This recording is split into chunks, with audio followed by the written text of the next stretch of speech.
حضرت سلیمان علیہ السلام حضرت داؤد علیہ السلام کے بیٹے تھے۔ حضرت داؤد علیہ السلام خود بھی ایک عظیم نبی اور بادشاہ تھے۔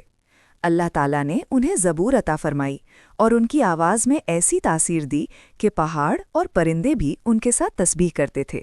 حضرت سلیمان علیہ السلام بچپن ہی سے غیر معمولی ذہانت اور حکمت رکھتے تھے۔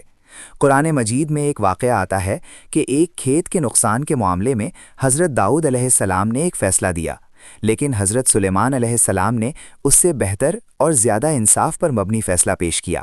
اللہ تعالیٰ نے دونوں کے علم کی تعریف فرمائی، مگر سلیمان علیہ السلام کی فہم کو خاص طور پر سراہا۔ یہی وہ آغاز تھا جس سے ظاہر ہوتا ہے کہ اللہ تعالیٰ نے انہیں غیر معمولی حکمت عطا فرمائی تھی۔ جب حضرت داؤد علیہ السلام کا انتقال ہوا تو حضرت سلیمان علیہ السلام کو نبوت اور بادشاہت دونوں عطا ہوئیں۔ انہوں نے اللہ تعالیٰ سے ایک خاص دعا کی، اے میرے رب، مجھے ایسی بادشاہت عطا فرما جو میرے بعد کسی کو نصیب نہ ہو۔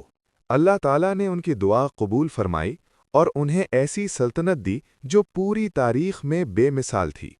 اللہ تعالیٰ نے حضرت سلیمان علیہ السلام کو ہوا پر بھی قدرت دی۔ ہوا ان کے حکم سے چلتی تھی۔ وہ اپنے تخت پر بیٹھ کر صبح کے وقت 1 مہینے کی مسافت طے کر لیتے اور شام کو بھی اتنا ہی سفر کر لیتے تھے۔ یہ ایک ایسا معجزہ تھا جو کسی اور نبی کو اس انداز میں نہیں ملا۔ حضرت سلیمان علیہ السلام کی سلطنت میں جنات بھی شامل تھے۔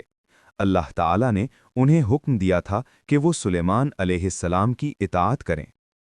جنات بڑے بڑے محلات بناتے، قلعے تعمیر کرتے، سمندر سے موتی اور قیمتی چیزیں نکالتے، مختلف مشکل کام انجام دیتے۔ جو جن نافرمانی کرتا اسے سخت سزا دی جاتی۔ اس طرح پوری مخلوق ایک نظم کے تحت کام کر رہی تھی۔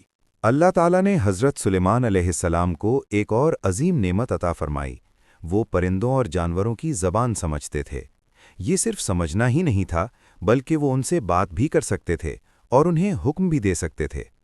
ان کے لشکر میں پرندے بھی شامل تھے جو جاسوسی اور معلومات فراہم کرنے کا کام کرتے تھے۔ ایک دن حضرت سلیمان علیہ السلام اپنے عظیم لشکر کے ساتھ ایک وادی سے گزر رہے تھے۔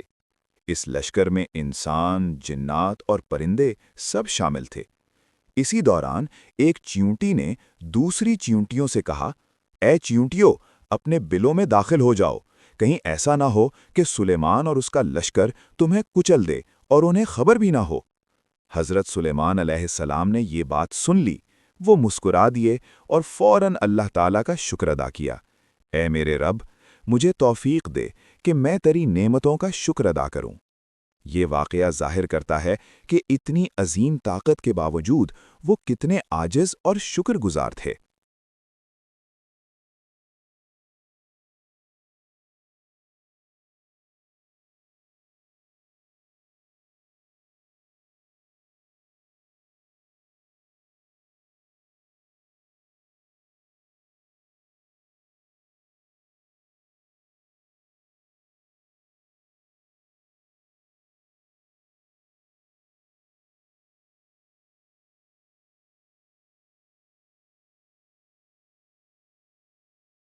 یہ سن کر حضرت سلیمان علیہ السلام نے فیصلہ کیا کہ انہیں حق کی دعوت دی جائے۔